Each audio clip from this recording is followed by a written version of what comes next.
Olá, pessoal, tudo bem? Sou o professor Ricardo Alves. Vamos mais um tema novamente. Proclamação da República. Só um minutinho, deixa eu compartilhar com vocês o slide aqui, por favor. Só um minutinho, para a gente poder estar falando até então da proclamação da República aqui no Brasil. Vou pedir aqui na tela com vocês. Vamos lá, mais esse tema. Proclamação aqui da República no Brasil.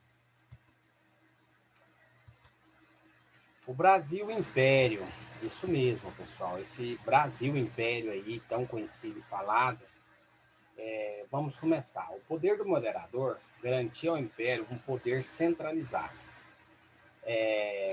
Por que o poder do moderador? Então, esse imperador, ele tinha um poder a mais, que era considerado o moderador.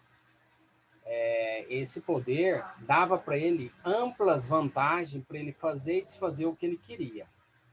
Nesse período, no Brasil Império, o voto era censitário, ou seja, só votava quem tinha renda e condições financeiras.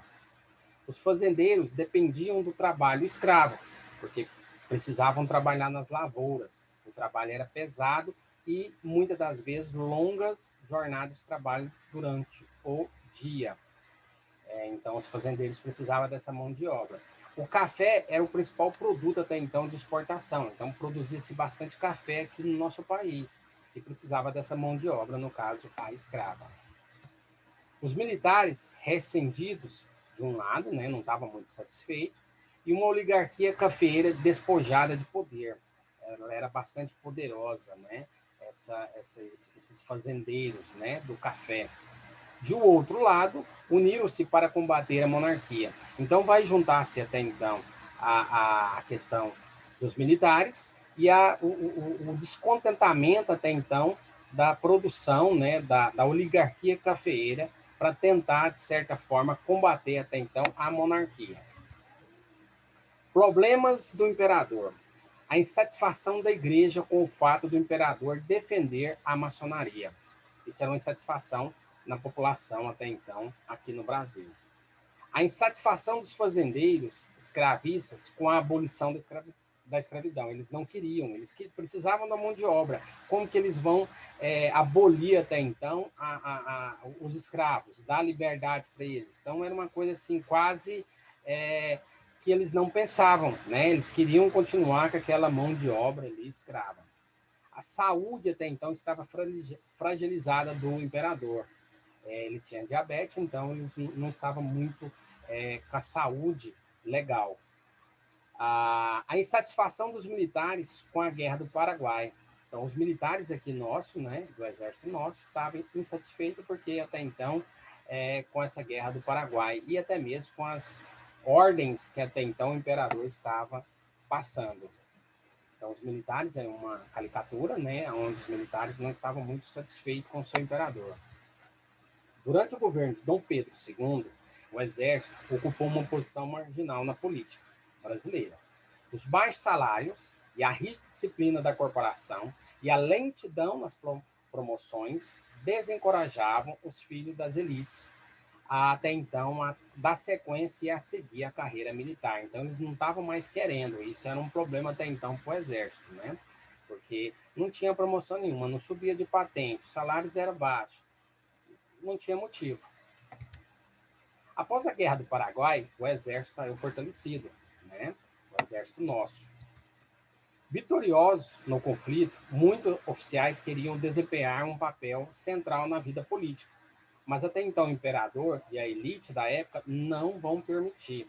Então, até então, o imperador não vai permitir eles desenvolver um papel politicamente dentro do Brasil, né? Não vai dar essa oportunidade, e muito menos a elite até então, essa elite que queria comandar. A cada dia ficava mais evidente o projeto dos militares de assumir um novo papel na cena política do Brasil.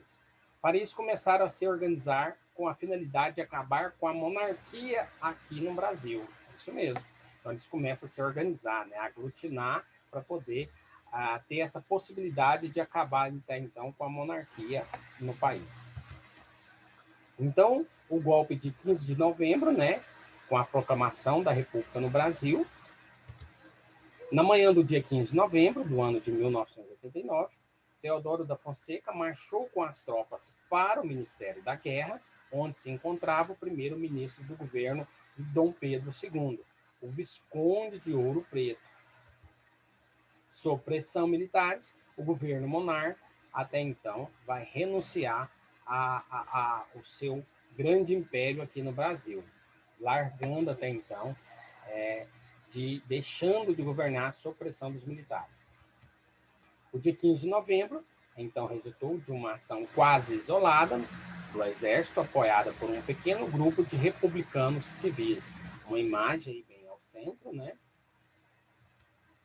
Para a imensa maioria da população, alheia aos debates políticos, a República foi uma grande surpresa. Até então, você vai reparar o Brasil nesse período do ano de 1889, a população ainda não tinha condições, a grande maioria, de acompanhar o que estava acontecendo no país, porque não tinha estudo, né, suficiente. Só as elites e as pessoas mais bem de situação estavam acompanhando esse processo de perto.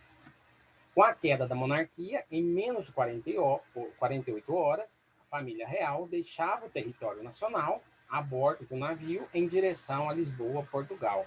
Então, depois, com a queda até então, que o imperador deixa, né, de governar o nosso país, depois de 2 dias, ele vai deixar aqui e volta de novo para Lisboa, em Portugal.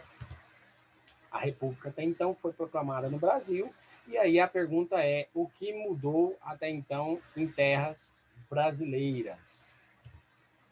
Algumas mudanças. Mudanças do nome até então do país, que era Estados Unidos do Brasil, vai ter essa separação. Separação entre o Estado e a Igreja e o estabelecimento da liberdade religiosa, e até então a mudança da bandeira, esse modelo que vocês estão vendo logo abaixo aí. Passamos agora em diante, iniciamos um processo de ter a nossa própria identidade, né? Instituição do casamento civil, que antes não existia, agora passa a ter, né? O casamento através da documentação civil, né? Naturalização de todo estrangeiro residente no país, todas as pessoas que estavam de fora, né? Que eram pessoas de fora, de outros lugares, que viviam aqui, vai ganhar até então a condição de estar no Brasil e de ser naturalizado brasileiro. A extinção do Senado vitalício. Antes o Senado ele era um poder vitalício, agora deixa de ser dessa forma. E no ano de 1891 fica pronta a nova Constituição brasileira. Lembrando, nós tivemos, até hoje, né, nós tivemos 7 constituições. A primeira no ano de 1824, a segunda no ano de 1891, a terceira no ano de 1934, a quarta no ano de 1937, depois a quinta em 1946, depois 1967 e a última, e a que nós seguimos até hoje, é a última do ano de 1988. Então essa aqui foi uma das constituições do ano de 1891, né, em cima das anteriores que foram feitas. Então nós tivemos 7 constituições que nós seguimos, né, o nosso país. O Brasil passa a ser uma república federativa e presidencialista. O que isso vai significar? Os estados passaram a ter uma ampla autonomia econômica e administrativa, podendo elaborar sua própria Constituição, eleger os seus governadores, contrair empréstimos no exterior, decretar impostos e organizar as suas forças militares. Isso mesmo, o que antes não podia, agora passa a ter, porque somos um país independente e os estados passam a caminhar também com a sua independência. Logicamente, respeitando uma Constituição. A divisão dos 3 poderes. Os 3 poderes nós temos o legislativo, o executivo e o judiciário. Antes nós tínhamos esses 3 poderes e mais o moderador, que era do imperador. Então, o imperador deixando de existir, nós ficamos somente com esses 3 poderes: legislativo, executivo e judiciário. Sistema eleitoral republicano. O voto era aberto e direto. não podiam votar nesse período: mulheres, analfabetos, mendigos, soldados e membros das ordens religiosas, tá? Esses não podiam votar. Com isso, pessoal, esse sistema até então de república no Brasil, a forma que foi feito, né, a forma que foi realizada, aqui há uma síntese bem rápida para vocês poder começar a entender como foi essa questão até então da república no nosso país. Espero que vocês tenham gostado. Um grande abraço e até a próxima.